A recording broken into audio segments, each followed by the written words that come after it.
So work energy power में हम लोगों को ये एटलीस्ट एक चीज़ समझना होगा कि वर्क एनर्जी पावर में वर्क का डेफिनेशन में है ना दो बात आएगा, है ना, कि work done by a constant force अगर निकालना है तो जो फोर्स लग रहा है और जो डिस्प्लेसमेंट प्रोड्यूस किया जा रहा है दोनों का प्रोडक्ट जो है वर्क डन देगा। ये सबसे सिंपलेस्ट डेफिनेशन है वर्क डन का, है ना।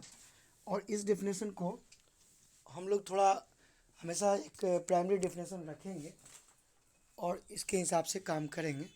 Late me fix the camera and then again I will start.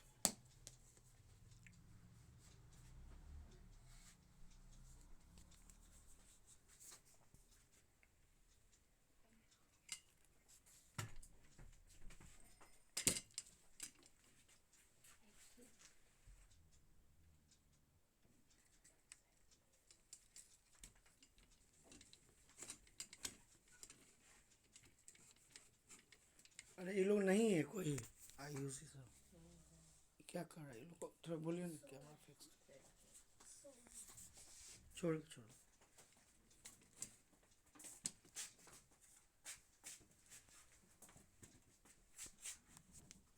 तुमको आता है क्रेथ फिक्स करना? हाँ देखो देखो, हाँ हो गया ना। अच्छा ठीक, नहीं नहीं हो गया ठीक, हो गया, कोई दिक्कत नहीं।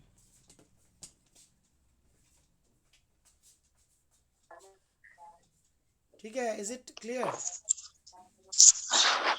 सर क्लियर नहीं है। थोड़ा छोटा लग रहा है सर क्या? क्लियर है पर थोड़ा सा जूम कर दीजिए बस। हाँ ये सही है। अब ठीक है ना? यस सर, लेकिन थोड़ा ब्लर है। वो एक्चुअली हमको लगता है ना कि थोड़ा सा स्नैप का भी प्रॉब्लम हो सकता है या नेटवर्क का भी थोड़ा सा समस्या हो सकता है। देखो तो वाईफाई चल रहा है ठीक से, उधर देखो तो।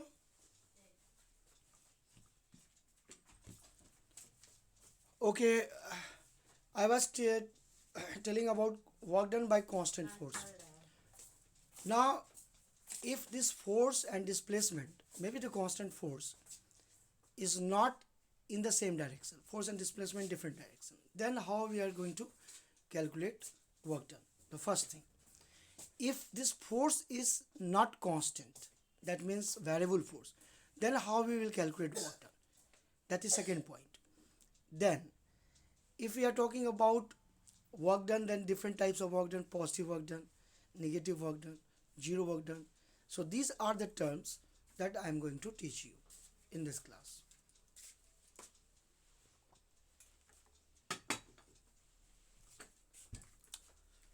So let us do one by one. First,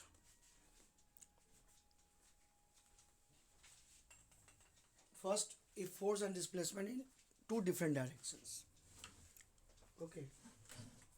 अब अगर मान लो ठीक है, इस केस में फोर्स एंड डिस्प्लेसमेंट जो है ये एक ही डायरेक्शन में था तो कोई दिक्कत नहीं। लेकिन अगर सोचें कि कुछ ऐसा है, एग्जाम्पल,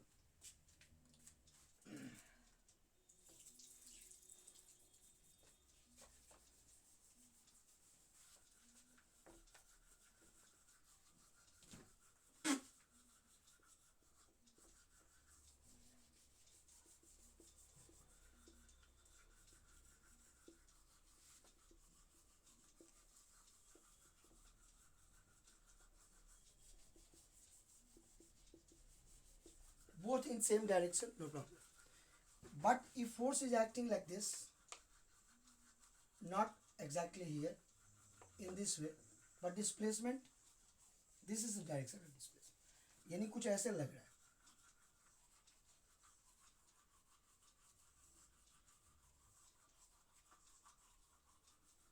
फोर्स एक वेक्टर क्वांटिटी है, एक चीज हम लोग को हमेशा रखना है मन में, और डिस्प्लेसमेंट भी एक वेक्टर क्वांटिटी है, लेकिन दोनों का प्रोडक्ट जो वर्क डन है वो एक स्केलर क्वांटिटी है। ये चीज़ बड़ा इंटरेस्टिंग है और इसको हमेशा मन में रखना भी पड़ेगा। ठीक है, तो ऐसे सोचो कि क्या हो रहा है, ये फोर्स डिस्प्लेसमेंट से कुछ एंगल बना रहा है,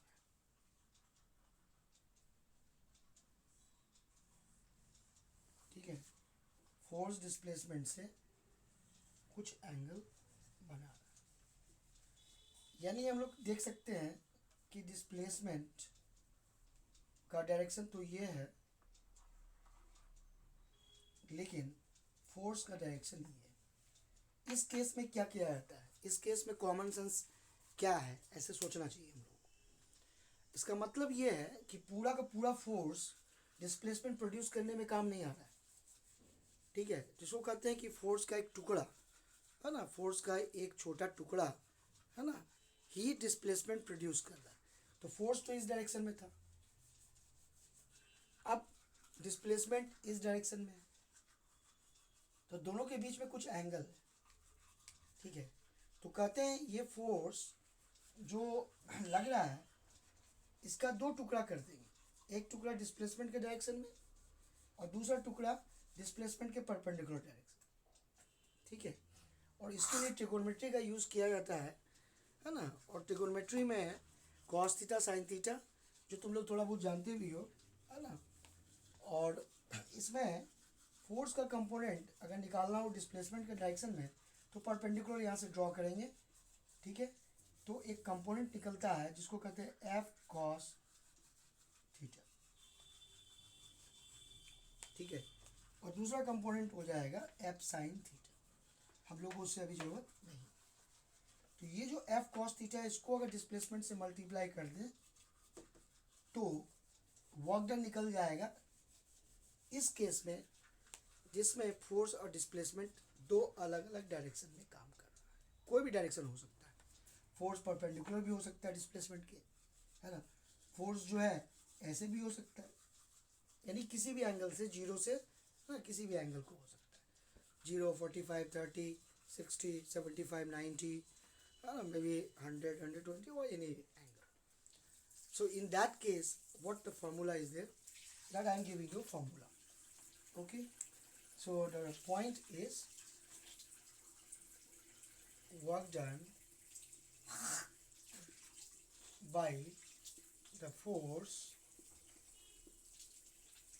when force and displacement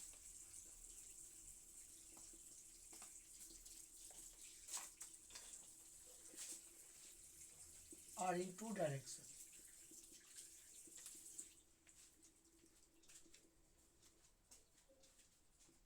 Okay, are in two different directions.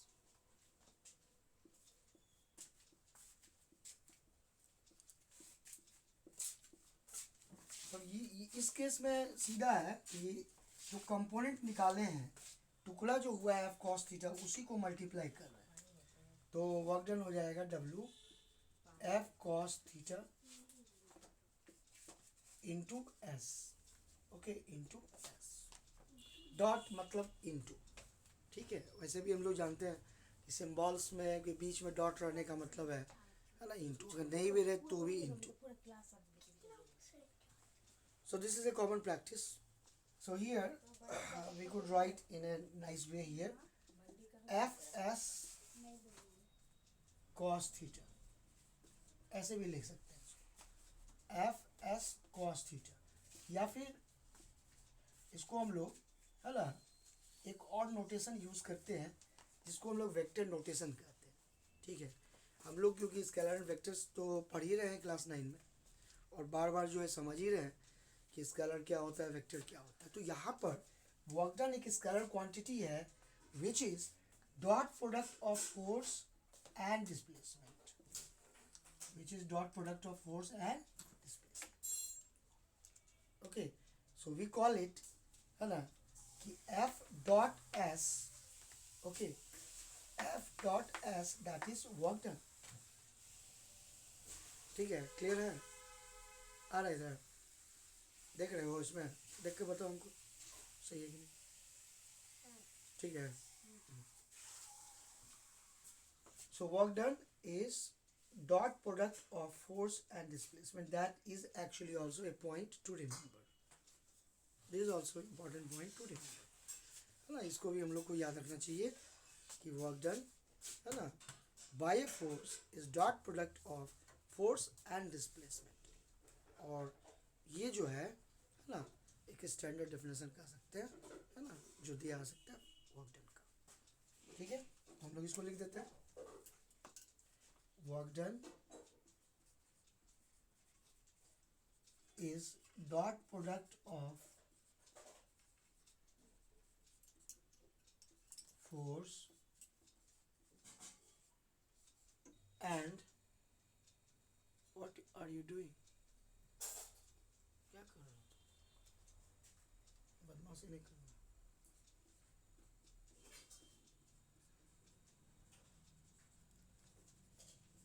So work done is dot product of force and displacement. So dot product का मतलब क्लियर है.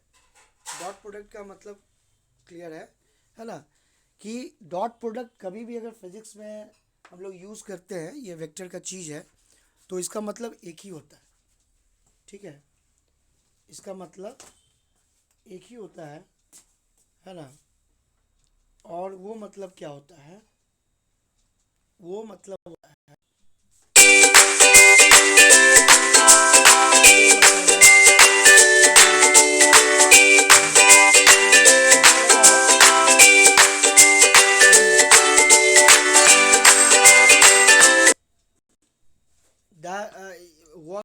Is dot product of force and displacement. अगर देखें तो इसका मतलब है कि work done is a scalar quantity but it is the product of two vector quantities, force and displacement. इसका मतलब यही हुआ. तो डॉट प्रोडक्ट कह लें या स्केलर प्रोडक्ट भी कह लें, है ना. मल्टीप्लाई तो कर रहे हैं, फोर्स एंड डिस्प्लेसमेंट मल्टीप्लाई कर रहे हैं, लेकिन रिजल्ट में क्या मिल रहा है, एक स्केलर मिल रहा है, वर्क. तो ये एक स्टैंडर्ड डेफिनेशन हो गया. ठीक है, उसको हम लोग दूसरे रूप में भी कह सकते हैं. Work done is scalar product of force and displacement.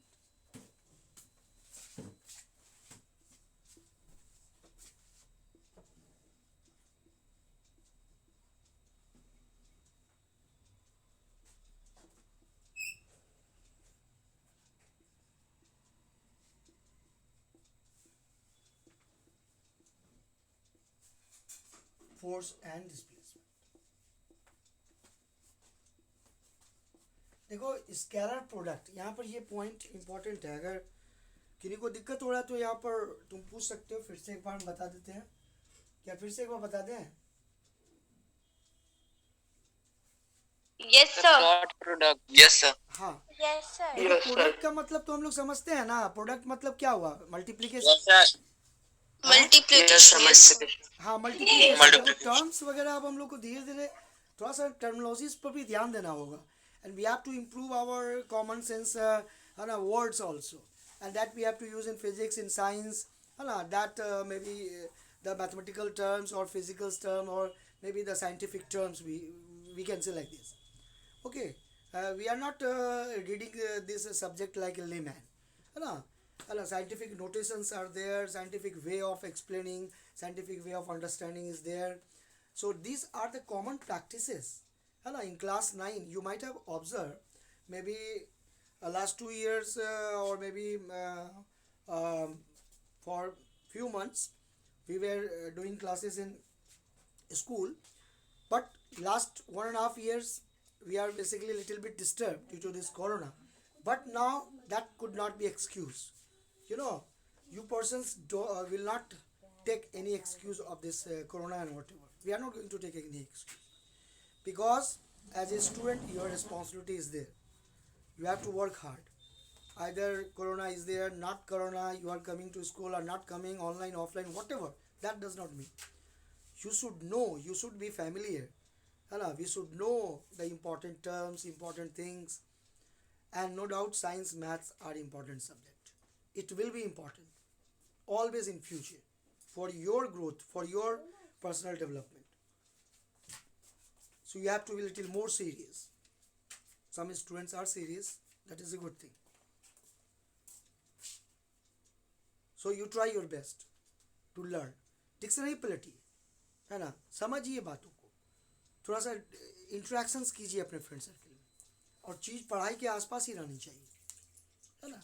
हम लोग सर्च भी करें अगर कहीं, तो इन्हीं सब चीज़ों को सर्च करें, बुक्स भी पढ़ते हैं हायर बुक्स, तो इन्हीं सब चीज़ों को सर्च करें, तो हम लोग का धीरे धीरे जो है बात बहुत कुछ समझ में आने लगेगा, ठीक है। तो यहाँ पर स्केलर प्रोडक्ट का मतलब जो है यही है कि फिजिकल क्वांटिटीज दो तरह के हम लोग पढ़ ही रहे हैं, है ना, स्केलर एंड वेक्टर्स। और ये स्केलर्स एंड वेक्टर्स में कुछ फिजिकल क्वांटिटी वेक्टर होता है, कुछ फिजिकल क्वांटिटी स्केलर होता है। अब यहाँ रहस्यपूर्ण बात क्या है, सरप्राइजिंग बात क्या है, यहाँ बात क्यूरियोसिटी का क्या है, हम लोग देख सकते हैं कि दो वेक्टर क्वांटिटी को मल्टीप्लाई कर रहे हैं, एक फोर्स वेक्टर क्वांटिटी और डिस्प्लेसमेंट वेक्टर क्वांटिटी, लेकिन दोनों का मल्टीप्लीकेशन, है ना, एक स्केलर मिल रहा है। ये एक नया बात है, ये एक रहस्यपूर्ण बात है कि कैसे दो वेक्टर क्वांटिटी को मल्टीप्लाई करने के से एक स्केलर मिल जा रहा है, ये बात होता है। और इसको फिजिक्स में, है ना, एक वेक्टर टॉपिक ही है जो हायर क्लासेस में पढ़ाई होगी विस्तार से। अभी तत्काल ये जानना है कि वेक्टर को मल्टीप्लाई जब करते हैं तो रिजल्ट अगर स्केलर मिलता है, जैसे ये केस है, तो इसको कहते हैं scalar product of two vectors. और अगर दो वेक्टर को मल्टीप्लाई करते हैं और रिजल्ट मिलता है एक वेक्टर, तो उसको कहते हैं vector product of two vectors, उसको क्रॉस से दिखाते हैं, ठीक है ना। तो बोलोगे सर एग्जाम्पल दीजिए vector product of two vectors, क्या एग्जाम्पल दें? Yes sir. Yes sir. Okay, yes sir. देखो अब Yes, यहाँ पर देखो बात क्या है, हम लोग वर्क डन से शुरू किए हैं, लेकिन देखो बात तो फैलेगा ही ना, चीज़ें अलग अलग नहीं है, मिला जुला करके सब एक दूसरे से कनेक्टेड है, इसलिए पढ़ाई इसी ढंग से करना पड़ता है, तब बहुत तेज़ी से हम लोग को समझ में आएगा, चीज़ों को समझ पाएंगे, है ना। अब यहाँ पर देखो एक चीज़ है जो तुम बोले कि sir work done is scalar product of two vector, scalar product है तो वेक्टर प्रोडक्ट बताइए क्या होगा। तो यहाँ पर मैं एक एग्जांपल दे रहा हूँ जो थोड़ा सा हटके है इन सब बातों से, ठीक है ना। तो हटके क्या है, अगर हम कहते हैं torque, torque is vector product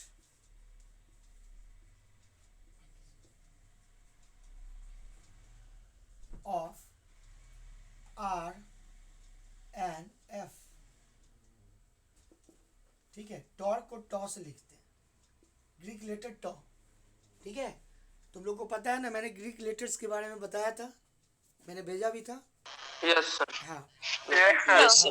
Greek letter toe use किया, इसमें कोई सरप्राइजिंग बात नहीं है ना। टॉ जो है ग्रीक लेटर, एफ क्या है, इंग्लिश लेटर है ना, A B C D English letters हो गया, है ना। हम लोग इंग्लिश लेटर यूज़ करते हैं साइंटिफिक नोटेशंस के लिए, फोर्स के लिए एफ यूज़ करते हैं, डिस्प्लेसमेंट के लिए एस यूज़ करते हैं, वेलोसिटी के लिए वी यूज़ करते हैं, एक्सेलरेशन के लिए ए यूज़ करते हैं, टाइम के लिए स्मॉल टी यूज़ करते हैं, टाइम पीरियड के लिए कैपिटल टी यूज़ करते हैं, मोमेंटम के लिए स्मॉल पी यूज़ करते हैं, प्रेशर के लिए भी पी यूज़ करते हैं, capital P.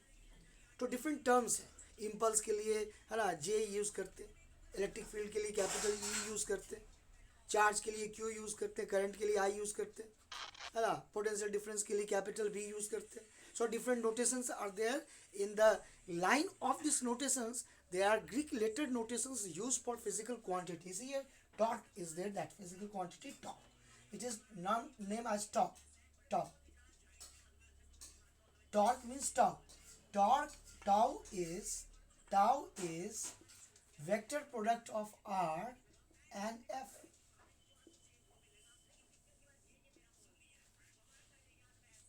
Okay, tau is vector product of R and F. So you can say that what is R, sir, F तो फोर्स हो गया, है ना। तो R क्या है और टाउ क्या मतलब हुआ, और है ना, टॉर्क से और क्या समझते हैं। टॉर्क तुम लोग सुने भी होगे, कुछ लोग सुने हो।